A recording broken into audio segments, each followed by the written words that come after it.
Look at the brass lens and mechanics on this antique camera. The optical principles making this device work, and the ones powering the phone in your pocket, were first documented by a scholar trying to avoid execution in the year 1011. His name was Abu Ali al-Hasan Ibn al-Haytham.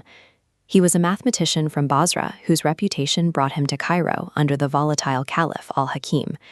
The Caliph gave him a monumental task: engineer a system to regulate the massive, chaotic floods of the Nile River. After surveying the terrain southward to Aswan, Ibn al-Haytham reached a conclusion the Caliph wouldn't want to hear. The scale of the river was too immense, and the topography made regulation impossible with 11th century technology. In al-Hakim's court, delivering bad news was often a death sentence. Trapped by absolute political power, he made a calculated choice. He feigned madness. This performance kept him alive, but it stripped him of his freedom, forcing a brilliant scientific mind into severe confinement.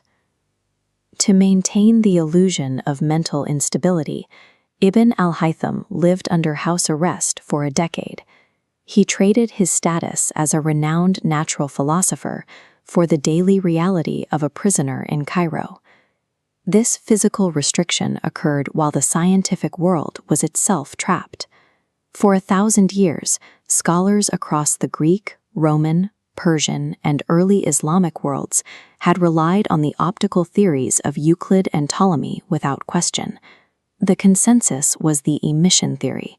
It held that the human eye acts as an active organ, projecting invisible rays outward to strike objects and return information to the viewer. While Ibn al-Haytham was locked away from the world, the scientific establishment remained stalled by a 1,000-year-old reliance on ancient authority.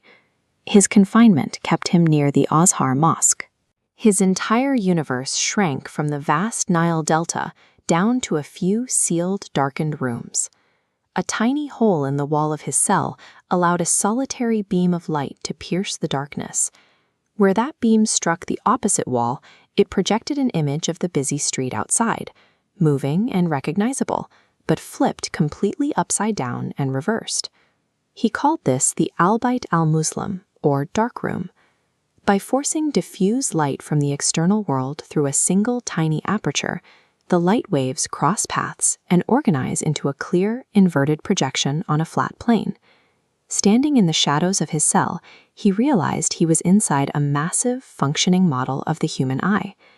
Instead of just observing, he systematically manipulated the size of the hole. He found a large aperture allows diffuse light rays to overlap, creating a blurred image. But a smaller aperture tightly restricts those rays, producing a sharp, clearly defined image. Look at the projected crescent on this viewing screen. Ibn al-Haytham used this same pinhole method to safely observe solar eclipses, proving through physical measurement that light moves independently in perfectly straight lines. This completely dismantled the Greek emission theory. He demonstrated that the eye is a passive receiver, taking in light from the outside world, rather than projecting rays from within. The mechanical reality of how human beings see was accurately mapped because a scholar was forced to rely on a single, isolated stream of light entering his darkened cell. Over a decade in isolation, he documented these physical experiments in a 7-volume work known as the Book of Optics. The text established a new requirement for science. Claims about the physical world had to be verified through mathematical measurement and direct observation, regardless of how prestigious the ancient source was. He built a formal sequence of forming a hypothesis, isolating variables in a controlled test, and repeating the process to eliminate error. It was the earliest clear formulation of the modern scientific method. In this forced isolation, Ibn al-Haytham found the perfect conditions for a controlled experiment. The methodology that he documented, skepticism of authority and a reliance on repeatable evidence, shifted science from theoretical speculation to a demonstrable practice. After Caliph al-Hakim died in 1021, Ibn al-Haytham was finally freed. His texts eventually migrated across the Mediterranean and entered Europe, where he became known under the Latinized name Alhazen. His translations became essential texts for the thinkers who drove the scientific revolution. Roger Bacon, Leonardo da Vinci, Johannes Kepler, and René Descartes all adapted his experimental techniques and optical findings into their own breakthroughs. His work reached beyond earthly physics. There is an impact crater carved into the moon bearing his name, honoring his contributions to astronomy and optics. By applying mathematical rigor to the light entering his cell, Ibn al-Haytham turned his confinement into a controlled laboratory. He used the limits of his physical world to define the rules of the scientific method we use today.